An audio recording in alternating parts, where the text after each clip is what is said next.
Well, I have had a pretty eclectic career, and it has gone across a range of different industries. And what I recognize is that, let's face it, it's not entirely typical to go from here, this world of luxury beauty, to then here, to fast food and Taco Bell. Oh, and then, to here, big box home improvement retailers. And that entailed a lot of change, as you can imagine. Now, what I want to also note is that change was professional, but on a personal note, there was a lot of change for me and my family because we went from our lifelong home of New York City that we never thought we were going to leave to moving for Taco Bell to Southern California. Side note, I'll say if you are going to relocate, living a block away from the beach makes the pain a lot less. And then moving again when I took what was actually the first executive vice president of marketing role ever at Lowe's to Charlotte, North Carolina. And so it's given me a lot to think about and reflect on with regards to change. And this is a truism for a reason. Progress really is impossible without change. Change is what makes us grow. But in the spirit of some truths and a dare, let me share my first truth with you. And it's a truth about change. I love this cartoon. I don't know if any of you have seen it. It's been around for a while, but I think about it often. So it starts with this idea. Who wants change? Everyone, right? Hands are up. We all want change. But look what happens when there's just the smallest little change in the syntax. Who wants to change? All hands go down. Relatable? And you know what? There's a third part in this sequence. Who wants to lead the change? What do you think happens here? From hands up to hands down to, everyone's out of the room. And I keep thinking, gosh, maybe I'm the one that just keeps taking that sucker's bet because I like to lead change, even though it's really hard and even though it's not for everyone. So let me share now a second truth that I think very much relates to this interesting dynamic around change. And it has to do with being a leader in large organizations or even personal leadership. But what if I told you that what I happen to think is the single greatest attribute or possibility for driving progress in an organization may be the most underestimated attribute by CEOs?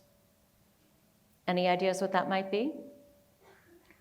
I bet you won't guess because it's not a word that comes up a lot in leadership, and I think that's part of the problem. Here's the word: creativity. Wait a minute, creativity, well, okay, that's for the marketers, right? Or not even just the marketers, the creative people within marketing. But I think that's what is devaluing this idea in all forms of business leadership. Let's just look at the dictionary definition. Creativity is the ability to transcend traditional ideas, bring into existence something new, and most importantly, form a new solution to a problem. Now, isn't that what leadership is all about?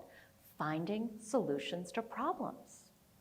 Well, okay, so then what's the problem with creativity in leadership? Why isn't this attribute more readily adopted and embraced? And I've thought about this, and here's what I think it comes down to. Creativity, change, is by its nature a little messy. Why? Because new things don't have a clear path yet. They need to be worked through. But here's the rub. Organizations tend to prefer organization. They tend to prefer order. Think about that. But in reality, if we don't try new things and work them through, we'll never get to that place where the process can follow. And that means leaders need to have some openness, some propensity to have it not be totally worked out in the beginning. Now, the funny thing about this visual, that twisted knot, is it probably looks really inefficient, right? Messy seems inefficient and organizations want order. But here's the other thing I've come to realize in applying creativity in my own leadership. Creativity, when done really well, actually becomes, and I love thinking about it this way, an express lane to results. Why? Well, let's use the express lane as a metaphor for a second. Think about it.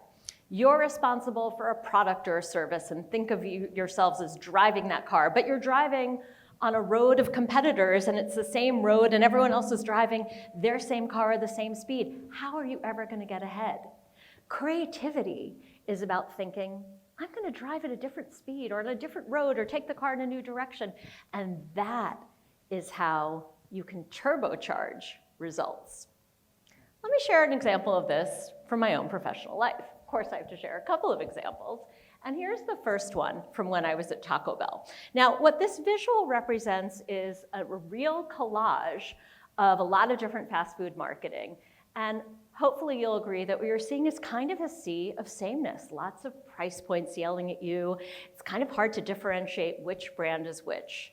And here's where my change from coming unexpectedly from luxury beauty to fast food was an advantage, because I stepped back and thought about the problem differently.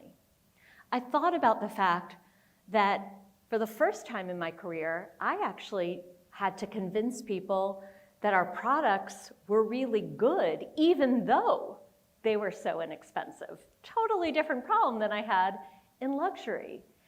And that changed in my head what it meant to talk value. It wasn't just about being cheap. It had to be about, this is what you can really not just afford, but want to have, and it only costs $1.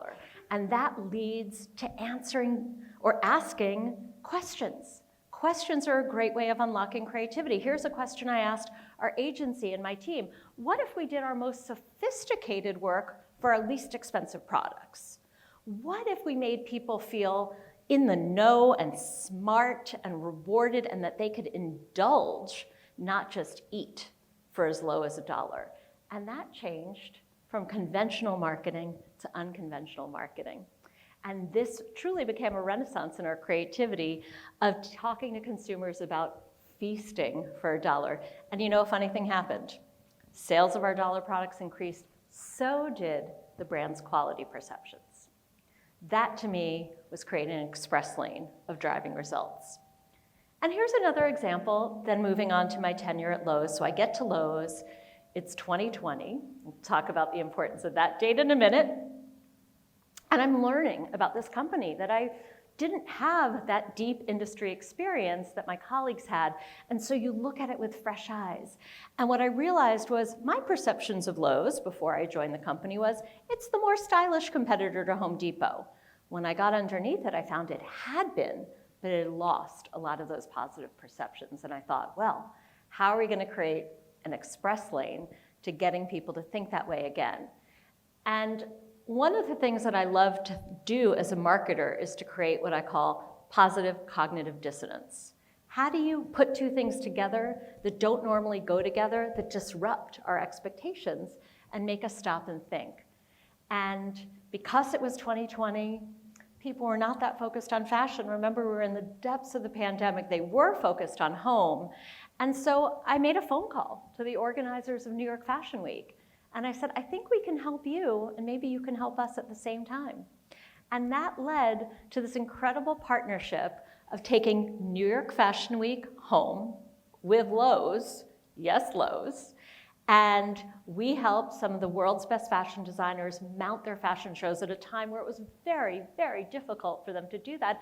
They, in turn, curated from all the wonderful home furnishings products we had and put their editorial, curatorial eye on it, and it really became quite magical. And what you can see here are an example of some of the headlines. This is an example of putting two things together in a creative way that suddenly unlocked a whole new perception of Lowe's once again as being a destination for style and decor. And my fun fact from this moment was, across New York Fashion Week, you know, of all the brands, the designers that trended on social media, the #1 trending brand or topic was Lowe's.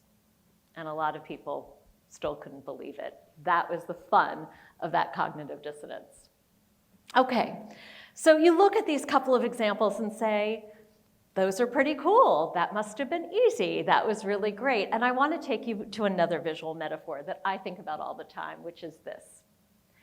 Doing this kind of work, especially in large established corporations, is magical, and it's a performance when it happens well, but can often feel to those people who are trying to take those risks like a death-defying act.